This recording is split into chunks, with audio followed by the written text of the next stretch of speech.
Assalamu alaikum everyone. Welcome to Reader online class session. This is me, Professor Ashia Sajid, and today our topic is kidney stone and renal failure. Okay जी, अब हम excretion के जो है वो last topic की तरफ आ रहे हैं और ये एक्सक्रीशन से रिलेटेड हमारा लास्ट टॉपिक है और इसके अंदर हम किडनी स्टोन्स यानी किडनी से रिलेटेड जो है वो डिजीज़ के बारे में स्टडी करेंगे। तो आज का जो हमारा पहला टॉपिक है वो हमारे पास किडनी स्टोन्स, और ये स्टोन्स क्या होते हैं मींस ऐसे पत्थर नुमा मटीरियल जो कि किडनी के अंदर मौजूद होता है उसे हम किडनी स्टोन्स कहते हैं। किडनी के अंदर ये स्टोन किसके बने होते हैं? ये स्टोन बने होते हैं डिफरेंट केमिकल्स के, और इन केमिकल्स को हम लेटर ऑन डिस्कस भी करेंगे। अच्छा, फिर जब ये हमारी किडनी के अंदर ये स्टोन्स मौजूद होते हैं तो ये क्या इफ़ेक्ट जो है वो बॉडी को कॉज करते हैं कि यूरिनरी ऑब्स्ट्रक्शन हो सकती है, मींस जो यूरिन है उसको रुकावट पेश आ सकती है, वो इजीली रिमूव आउट नहीं हो पाएगा जिस्म से, प्लस यही स्टोन्स जो हैं वो इन्फेक्शन कॉज भी कर सकते हैं जिस्म के अंदर। अच्छा जी, प्लस अब हम नेक्स्ट जो है वो टाइप्स पढ़ रहे हैं, यूँ समझ लें कॉजेज़ पढ़ रहे हैं किडनी स्टोन्स की, कि किडनी स्टोन्स किन किन वजूहात की वजह से होते हैं। तो सबसे पहले हमारे पास हाइपर कैल्सीमिया आता है। तो इसके लफ्ज़ को देखते हैं कि इसका क्या मतलब है। हाइपर मीन ज़्यादा, कैल्सी मीन कैल्शियम का, ईमिया मीन्स ब्लड। तो जहाँ लफ्ज़ ईमिया आ जाए it's mean it is related to blood, means जब ब्लड के अंदर कैल्शियम बहुत ज़्यादा हो जाए तो हम कहते हैं hyper calcaemia, means high level of calcium in the blood. अब जब ब्लड के अंदर कैल्शियम की तादाद बहुत ज़्यादा हो जाती है तो ब्लड जब कैल्शियम जो है वो टुवर्ड्स द किडनी भेजता है तो किडनी को इसको रिमूव करना आसान नहीं होता। ठीक है, तो जब ये आसान नहीं होता तो क्या मुश्किल कॉज करता है कि यही कैल्शियम फिर उन किडनी में जमा होना शुरू हो जाता है और पत्थरी बना देता है। ठीक है जी, तो जिसे हम कहते हैं किडनी स्टोन। अब चूंकि ये जो कैल्शियम है ये चार्ज पार्टिकल्स होते हैं और इन चार्ज पार्टिकल्स का मूव ऑन होना मेम्ब्रेन के थ्रू बड़ा मुश्किल होता है, तो इसको हमारे पास जो ब्लड है वो हमेशा कभी भी चार्ज पार्टिकल्स को अपने ब्लड के अंदर ज़्यादा स्टे नहीं करवाता क्योंकि ये मुश्किल होता है चार्ज पार्टिकल। तो वो क्या करते हैं कि इन चार्ज पार्टिकल के साथ फॉस्फेट मिला देते हैं जिसकी वजह से ये न्यूट्रल हो जाता है, ये मॉलिक्यूल न्यूट्रल हो जाता है। तो हम क्या कहते हैं कि जब कैल्शियम जो है ब्लड के अंदर बहुत ज़्यादा हो जाए तो हम इसे हाइपर कैल्सीमिया कहते हैं। तो जब कैल्शियम बहुत ज़्यादा हो जाएगा, किडनी उसको ईजिली रिमूव नहीं कर पाएगा, तो वही कैल्शियम जो है वो स्टोन की फॉर्म में किडनी के अंदर जमा होना शुरू हो जाता है। तो ये जो हाइपर कैल्सीमिया जैसा स्टोन है इसके चांसेस आपकी बॉडी को 15% होते हैं। ठीक है जी, कि ये इस तरह का स्टोन जो है वो आपकी बॉडी में हो सकता है। जो सेकंड वन है आपके पास उसे हम कहते हैं हाइपर ऑक्सिलेरिया। हाइपर मीन्स ज़्यादा, ऑक्सिलेरिया मीन्स ऑक्सिलेट का। ठीक है, मीन्स अब ऑक्सिलेट जो है वो ब्लड के अंदर जो है वो ज़्यादा हो गया। अब चूंकि ऑक्सिलेट भी चार्ज पार्टिकल है, इसको भी अब हमने न्यूट्रल बनाना है तो इसके साथ हम कैल्शियम को अटैच कर देते हैं। तो कैल्शियम के अटैच करने से क्या होता है कि जो हमारे पास ऑक्सिलेट है वो न्यूट्रल हो जाता है। अब इस हाइपर ऑक्सिलेरिया के जो चांसेस हैं किडनी के अंदर स्टोन बनाने के वो कितने हैं? 70% है। तो जब भी डॉक्टर जो है ऐसे पेशेंट को जो है वो रिकॉग्नाइज करते हैं तो उन्हें फ़ौरन सबसे पहले कहा जाता है कि आप ग्रीन वेजिटेबल्स और टमाटो को खाना बंद कर दें क्योंकि इनके अंदर ऑक्सिलेट बहुत ज़्यादा होता है। आपकी बॉडी में ऑलरेडी ऑक्सिलेट इतना ज़्यादा है, फिर आप जो इनटेक कर रहे हैं फूड की इन the form of green vegetables या टमाटो, इससे भी क्या होगा, ऑक्सिलेट और जो है वो ब्लड में शामिल होगा जिससे किडनी को इसको रिमूव कर पाना और मुश्किल हो जाएगा या स्टोन्स मजीद बनेंगे। ये जो आपके सामने पिक्चर्स मैंने आपको दिखाई हैं ये आपके पास कैल्शियम के स्टोन्स की पिक्चर है और ये आपके पास ऑक्सिलेट के स्टोन की पिक्चर है। अब क्वेश्चन ये आता है कि हमने इस ऑक्सिलेट को न्यूट्रल करने के लिए कैल्शियम जो है वो साथ में अटैच कर दिया, तो हमने इसके नाम के साथ कैल्शियम क्यों नहीं अटैच किया? जिस तरह अभी हमने ऊपर हाइपर कैल्सीमिया पढ़ा है जिसके अंदर कैल्शियम का लेवल बहुत ज़्यादा है, और इधर हमने कहा कि भाई आपने ऑक्सिलेट को न्यूट्रल करने के लिए कैल्शियम ऐड कर देना है, तो हम लोग ने इनको कैल्शियम स्टोन्स क्यों नहीं कहा? तो ये आपको क्वेश्चन पूछा जा सकता है कि हाइपर ऑक्सिलेरिया के साथ जब आप कैल्शियम को अटैच करते हैं तो इसका नाम कैल्शियम स्टोन्स क्यों नहीं रखा जाता? तो इसका बड़ा सिंपल सा जवाब ये है कि हमारे पास जो है ये स्टोन्स क्यों प्रोड्यूस हो रहे हैं, क्योंकि ऐसा रिएक्शन जिसकी वजह से कैल्शियम के लेवल को हमने बैलेंस करना था वो रिएक्शन जिस समय नहीं हो रहा, या ऐसा रिएक्शन जिसकी वजह से ऑक्सिलेट की तादाद को हमने बैलेंस करना था वो रिएक्शन नहीं होता। तो असल में ये स्टोन मेटाबॉलिक डिजीज़ की वजह से होते हैं। ठीक है, मीन्स मेटाबॉलिकली ऐसा मेटाबॉलिज्म जिसकी वजह से कैल्शियम और ऑक्सीलेट को हमने बैलेंस करना था, वो मेटाबॉलिज्म डिस्टर्ब हो गए या वो सही तरह से परफॉर्म नहीं हो पा रहे। दैट्स वाई इनकी कंसंट्रेशन जिस्म में ज़्यादा हो जाती है। तो इस वजह से हमने इनका नाम नहीं रखा, कैल्शियम साथ में अटैच नहीं किया, क्योंकि हमारे पास ऐसा मेटाबॉलिक डिस्टर्ब हुआ है जिसके अंदर ऑक्सीलेट नहीं बैलेंस हो रहा और ऐसा मेटाबॉलिज्म परफॉर्म नहीं हो रहा जिसके अंदर कैल्शियम प्रॉपरली बैलेंस नहीं हो रहा। That's why we can't add calcium and phosphate in their names. Okay जी, नेक्स्ट आता है जी हमारे पास hyperuricemia. Hyperuricemia, hyper mean ज़्यादा, यूरिक मीन यूरिक एसिड का, emia means again blood, means blood के अंदर यूरिक एसिड की तादाद ज़्यादा हो जाती है, तो इसे हम हाइपर यूरिकीमिया कहते हैं। अच्छा, इस हाइपर यूरिकीमिया के अंदर जो हमारे पास चांसेस हैं किडनी के, वो 10% चांसेस हैं कि ये डिजीज़ जो है या इस तरह के स्टोन जो हैं वो हमारे पास हो सकते हैं। ये पिक्चर आपको यूरिक एसिड के स्टोन की सामने दिखाई दे रही है। अब क्वेश्चन ये आता है कि ठीक है, जब हमारे पास कैल्शियम या फॉस्फेट या यूरिक एसिड या ऑक्सीलेट जब जिस्म में ज़्यादा होना शुरू हो जाते हैं तो ये स्टोन्स बनते कैसे हैं। उन्होंने कहा है कि जब भी किसी चीज़ की तादाद जिस्म में बहुत ज़्यादा हो जाए और वहाँ पे पानी कम हो तो वहाँ पे प्रेसिपिटेशन शुरू हो जाती है। ये सिंपल यूँ कि इनकी क्रिस्टलाइजेशन हो जाती है। कोई भी चीज़ जब हद से ज़्यादा जमा हो जाती है तो वो क्रिस्टल्स बनाना शुरू कर दे। अब आप इस पिक्चर में देखें, इस पिक्चर में यूरिक एसिड की कंसंट्रेशन ज़्यादा हुई तो ये आपको इन द फॉर्म ऑफ क्रिस्टल्स नज़र आना शुरू हो गई और इन्हीं क्रिस्टल्स को हमने नाम क्या दिया, स्टोन्स का। या सिंपल आप यूँ कह सकते हैं कि जब किडनी जो है वो बहुत ज़्यादा कंसनट्रेटेड यूरिन जो है वो पास आउट करना शुरू कर दे जिसमें वाटर की कंसंट्रेशन कम हो और बाकी सॉल्ट्स की या स्लूट्स की कंसंट्रेशन बहुत ज़्यादा हो जाए तो वो बहुत ज़्यादा स्लूट या सॉल्ट क्रिस्टलाइज होना शुरू हो जाते हैं और वही क्रिस्टलाइज जो है वो स्टोन जो है वो बनाते हैं। तो इसका सोल्यूशन क्या है? इसका सोल्यूशन ये है कि इनकी क्रिस्टलाइजेशन से बचने के लिए या स्टोन्स से अपने आप को प्रिवेंट करने के लिए ज़्यादा से ज़्यादा पानी पिया जाए, क्योंकि ज़्यादा से ज़्यादा पानी पिएंगे तो वो यूरिन डाइल्यूट होगा, ये क्रिस्टलाइजेशन नहीं हो पाएगी, प्रेसिपिटेशन नहीं होगी तो स्टोन्स भी नहीं बनेंगे। ठीक है जी, ये तो भी सिंपल सा सोल्यूशन है। नेक्स्ट अब आगे हम इसके प्रॉपर ट्रीटमेंट पढ़ते हैं कि अगर जो हमारे पास स्टोन्स बन जाएं तो इसका क्या इलाज है। तो सबसे पहले इलाज ये है कि आप इसे सर्जरी के थ्रू इजीली रिमूव करवा दें। ठीक है, अब सर्जरी चूँकि एक पेनफुल मेथड है तो सेकंड हमने ट्रीटमेंट क्या निकाला है, लिथोट्रिप्सी का। कौन सा सेकंड मेथड है? लिथोट्रिप्सी।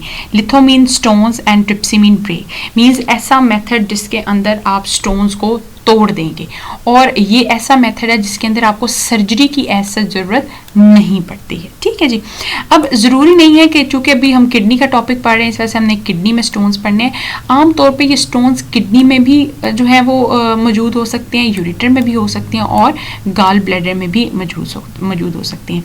अगर आप लिथोट्रिप्सी यानी स्टोन्स को ब्रेक करवाना चाहते हैं और वो नॉन सर्जिकल रिमूवल होनी चाहिए तो इसके अंदर आप किसी भी किस्म की मेडिसिन या ड्रग्स लेके भी अगर आपके वो स्टोन्स टूट सकते हैं या अगर आप इनिशियल स्टेज पे हैं तो हम ज़्यादातर जो डॉक्टर्स हैं वो रिकमेंड करते हैं कि आप ड्रग्स लेकर जो है वो इजीली इन स्टोन्स को ब्रेक किया जा सकता है। तो इस मेथड को हम कीमोलिथोट्रिप्सी कहते हैं, यानी केमिकल्स के थ्रू जो है वो आपने स्टोन्स को तोड़ना है। It is called कीमोलिथोट्रिप्सी।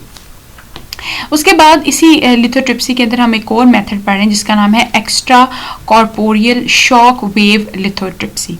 इसके लफ्ज़ का मतलब देखते हैं इसका क्या है। Extra mean outside, corporeal mean body, shock mean shock देना है, वेव मीन कि आपने वेव्स देनी है in the form of x rays या अल्ट्रासाउंड, और लिथोट्रिप्सी मीन स्टोन की breakage.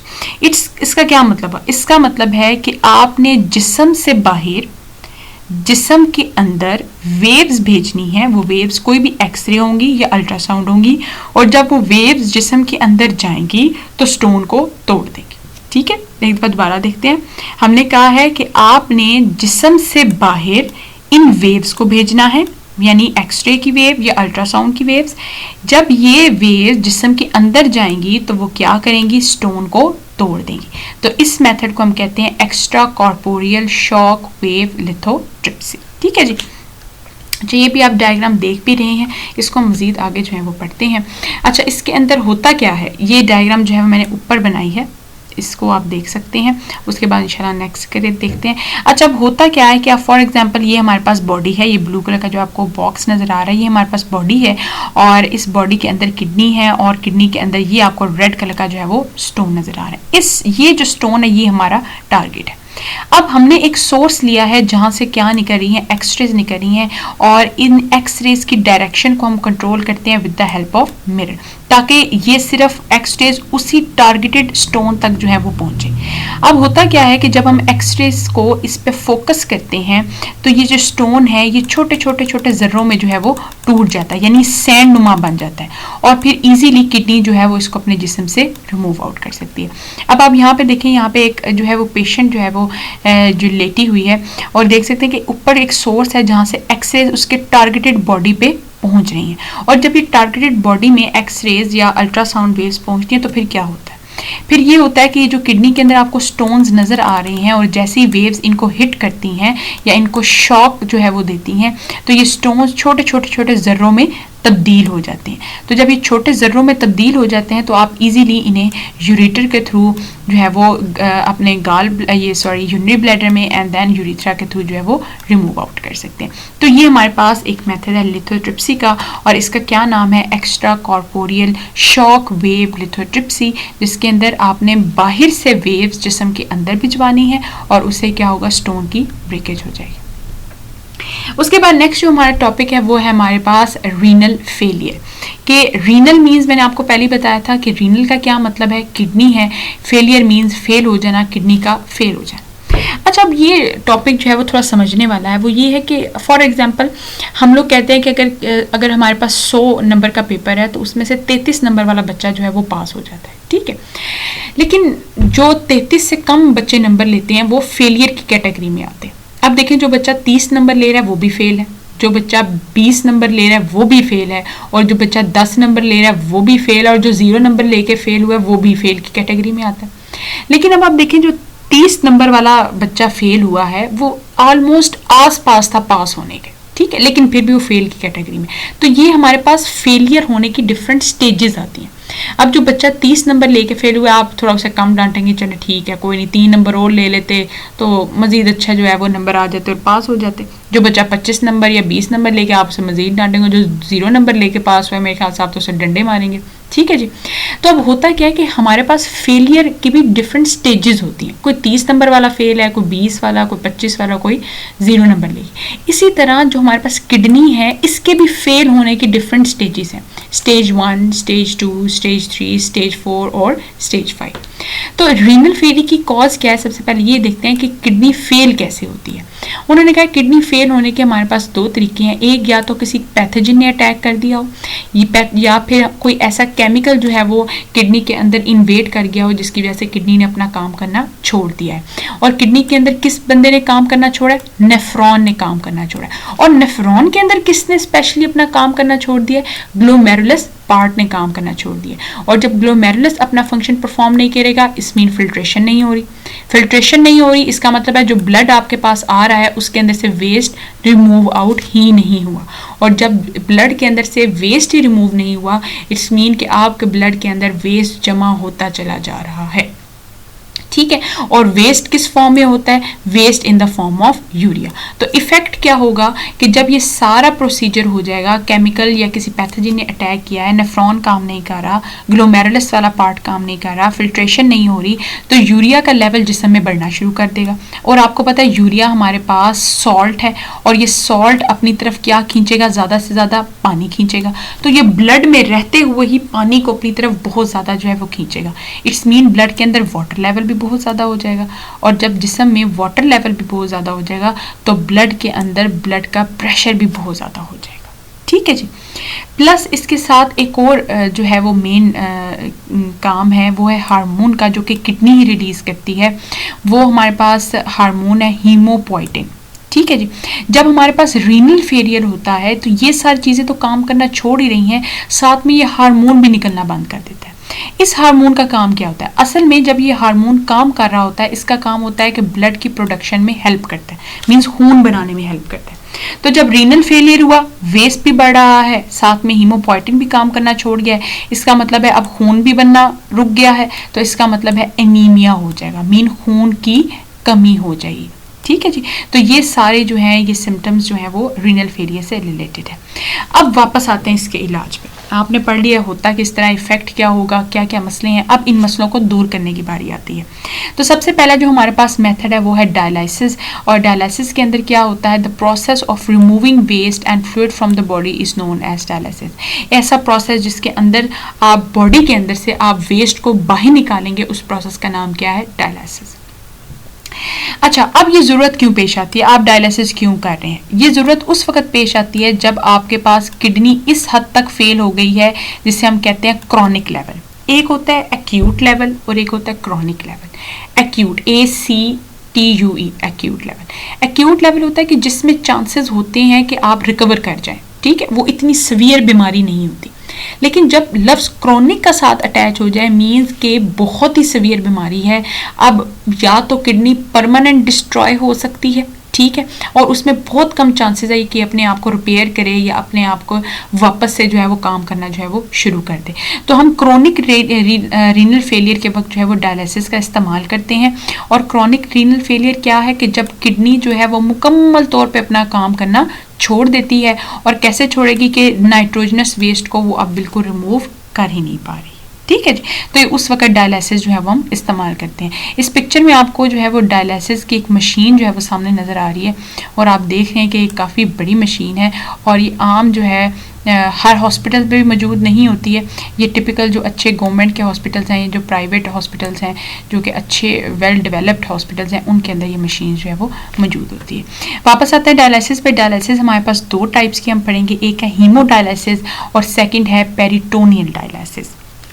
First one is hemodialysis, second one is peritoneal dialysis. Hemo means blood और डायलिसिस मीन नाइट्रोजनस वेस्ट को रिमूव करना। इट्स मीन कि अब आपने ब्लड के अंदर से नाइट्रोजनस वेस्ट को रिमूव करना है। इस प्रोसेस को हीमोडायलिसिस कहते हैं। और इसको हम सिंपली क्या कहेंगे कि हीमोडायलिसिस क्या है? खून को साफ करना, यानी क्लीनिंग ऑफ ब्लड। ठीक है जी।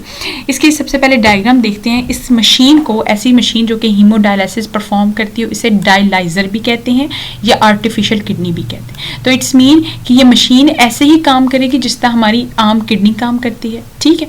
अब इसकी वर्किंग में क्या है, जो भी मैंने अभी आपको मशीन दिखाई है, इस मशीन को बहुत आसानी से इस तरह ड्रॉ करते हैं ताकि आपको समझ आए। अब आपके पास दो कंपार्टमेंट है, एक ये कंपार्टमेंट है और एक ये खाना है। ठीक है। इन दोनों खानों के दरमियान एक मेम्ब्रेन अटैच है। ठीक है जी। एक खाने के अंदर एक पाइप है, दूसरे खाने के अंदर दूसरी पाइप है। एक खाने के, जो हम पहले खाने बात कर रहे हैं, इस पाइप के अंदर आपका खून जो है वो रन कर रहा है और दूसरी के अंदर एक फ्लूइड जो है वो रन कर रहा है। ठीक है। और इस फ्लूइड का नाम है डायलाइजर फ्लूइड, या इसे डायलाइसेट भी कहते हैं। डायलाइसेट, तो डायलाइसेट भी कहते हैं और इसे डायलाइजर फ्लूइड भी कहते हैं। ठीक है जी। अब मैकेनिज्म होता कैसे है? अब हमने क्या करना है कि आपके जिस्म में से एक आर्टरी को जो है वो ढूंढना है और इस आर्टरी को कनेक्ट कर देना इस मशीन के साथ, या एक पाइप होती है उसके थ्रू कनेक्ट कर देते हैं। तो आर्टरी के थ्रू जो है वो ऐसा ब्लड अब इस पाइप के अंदर दाखिल होगा जिसके अंदर नाइट्रोजनस वेस्ट भरा हुआ है। ठीक है जी। अब आपने इस नाइट्रोजनस वेस्ट को रिमूव करवाना है। अब आप देखिए यहाँ पे नाइट्रोजनस वेस्ट की हाई कंसंट्रेशन है और यहाँ पे लो कंसंट्रेशन है। तो nitrogenous waste from high concentration to low concentration जो है वो मूव करता है। तो ये आपको एरो क्या दिखा रहे हैं कि ये जो नाइट्रोजनस वेस्ट है ये इस मेम्ब्रेन से पास होता हुआ इस फ्लूइड के अंदर आ जाएगा। ठीक है। अब आपने ये प्रोसीजर उस वक्त तक करते रहना है। ये फॉर एग्जांपल ये 3 to 6 और जो है ये प्रोसीजर लेता है और इसमें जो खून के अंदर जो नाइट्रोजनस वेस्ट है उसको बाहर निकाला जाता है। तो अब आप क्या करेंगे कि जब ये खून आपके पास साफ हो गया तो आप एक वेन के थ्रू इस खून को वापस अपने जिस्म में एंटर करवा देंगे। एक तरफ से आपके जिस्म में खून एंटर हो रहा होगा, दूसरी तरफ से ये साफ खून वापस आप अपने जिस्म में पहुंचाएंगे। ठीक है। तो इस तरह खून जो है वो नाइट्रोजनस वेस्ट से साफ होता जाता है। अब क्वेश्चन ये आता है कि उस खून में सिर्फ नाइट्रोजनस वेस्ट थोड़ी है, उस खून में वाटर भी हम डिस्कस कर रहे हैं, उस खून में हमारे पास सॉल्ट भी हैं। तो हम क्या करते हैं कि क्योंकि हमारे पास वाटर और सॉल्ट का इतना मसला नहीं है जितना हमें नाइट्रोजनस वेस्ट को रिमूव करवाने का मसला है।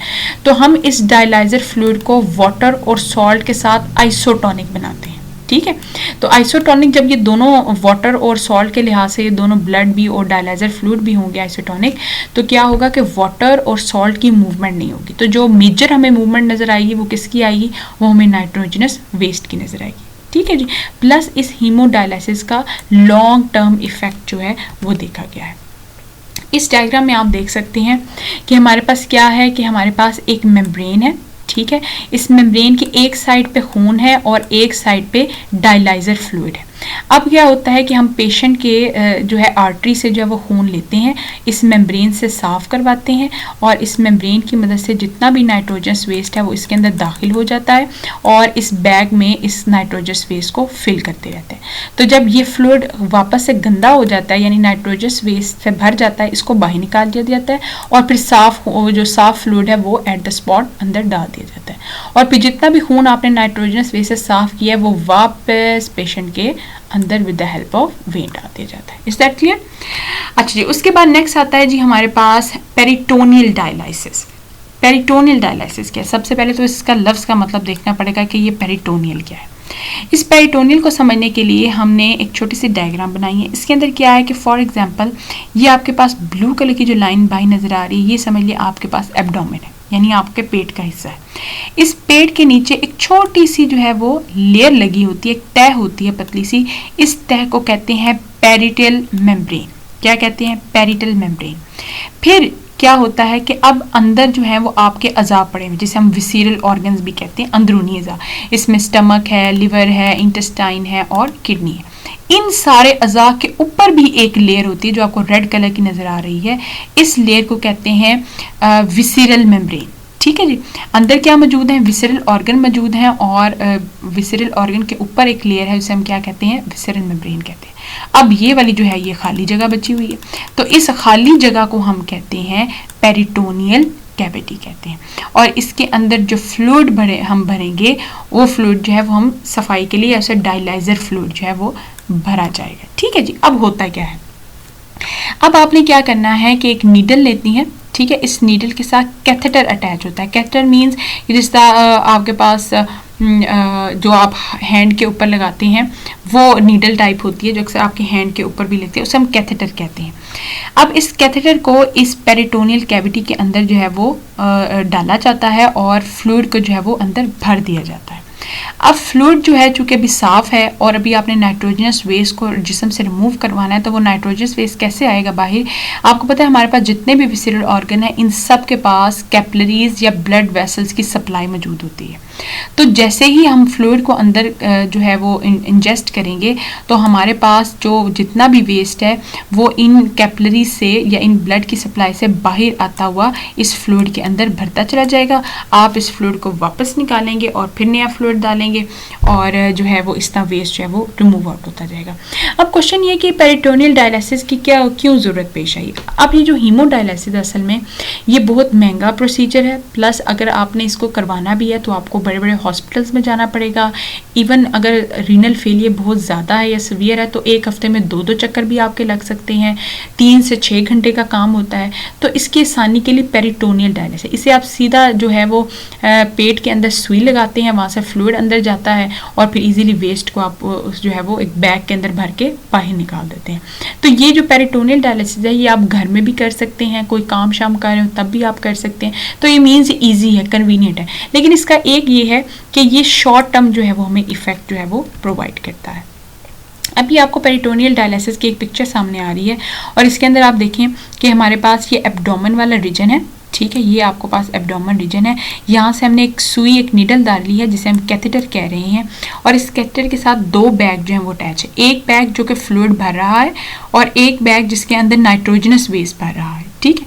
ऐसा फ्लूइड जिसके अंदर नाइट्रोजनस वेस्ट है और एक ऐसा बैग है जिसके अंदर साफ फ्लूइड जो है वो मौजूद है। तो इस तरह एक तरफ से हम साफ फ्लूइड भिजवाते हैं, दूसरी तरफ से हम जो गंदा फ्लूइड है जिसके अंदर नाइट्रोजनस वेस्ट है वो हम रिमूव आउट करवा लेते हैं। इसके बाद नेक्स्ट जो आता है वो हमारे पास है टर्म यूरीमिया की। यूरीमिया एक ऐसी हमारे पास टर्म है जिसके अंदर आप यूँ समझ लें कि अब कोई चांस नहीं है, वहाँ पे ऐसी डिजीज़ जब आपका हीमोडायलिसिस भी कोई इफेक्ट कॉज नहीं कर रहा, पेरिटोनियल डायलिसिस से भी आपको कोई फ़र्क नहीं पड़ रहा, तो अब आपकी किडनी इसका मतलब है कि बिल्कुल काम करना छोड़ चुकी है और अब इसका सलूशन यही है कि किडनी को ट्रांसप्लांट करवा दिया जाए। तो ऐसी सिचुएशन जब आपको लगे कि अब तो किडनी ट्रांसप्लांट ही हो सकती है और कुछ इसके साथ हम डायलिसिस करके कोई फ़ायदा नहीं हो रहा हमें, तो इट्स मीन कि अब स्टेज है कि आप किडनी को ट्रांसप्लांट करवा लें, और इस टर्म को हम यूरीमिया कहते हैं। तो इट्स मीन कि यूरीमिया आपके पास क्या है, ये एंड स्टेज है किसकी, रीनियल फेलियर की। अच्छा, अब ये एक छोटी सी एक्स्ट्रा इन्फॉर्मेशन मैं आपको दे रही हूँ, वो ये है कि फॉर एग्जांपल ये दोनों हमारे पास किडनीज हैं और ये किडनीज जो है वो अपना काम करना छोड़ गई हैं, मींस किडनी बिल्कुल अपनी आखिरी स्टेज पे या 5th स्टेज पे पहुंच चुकी हैं। अब जब आप किडनी ट्रांसप्लांट करते हैं तो डॉक्टर्स कभी भी इन किडनी को उतार के जो है वो नई किडनी नहीं लगाते, ठीक है। असल में होता क्या है कि फॉर एग्जांपल अगर ये किडनी फेल भी हो गई है तो क्या पता ये 10% जो है वो काम कर रही हो या ये 5% काम कर रही हो, तो अगर हम इनको भी रिमूव करवा दें तो समझ लें वो 10 और 5% काम करने वाला भी किडनी हाथ से जाएगी, ठीक है। तो इसको हम अपनी जगह पे ही लगा रहने देते हैं कि चलो 10-5% जितने परसेंट भी वो काम कर रही है उसको करने दिया जाए। तो हम क्या करते हैं, जो हमारे पास नई किडनी आती है वो हम थोड़ा उससे नीचे करके जो है वो ट्रांसप्लांट करते हैं। उसके साथ क्या करते हैं कि एक यूरेटर और आर्टरी और वेन और साथ में यूरेटर को अटैच कर देते हैं, जिसकी वजह से वो फिर काम करना शुरू हो जाती है, ठीक है। तो ये याद रखना है कि किडनी ट्रांसप्लांट में हम पुरानी किडनीज को नहीं निकालते, इनफैक्ट नई जो हम किडनी दार हैं उसकी पोजीशन चेंज करके जो है वो हम अटैच कर देते हैं।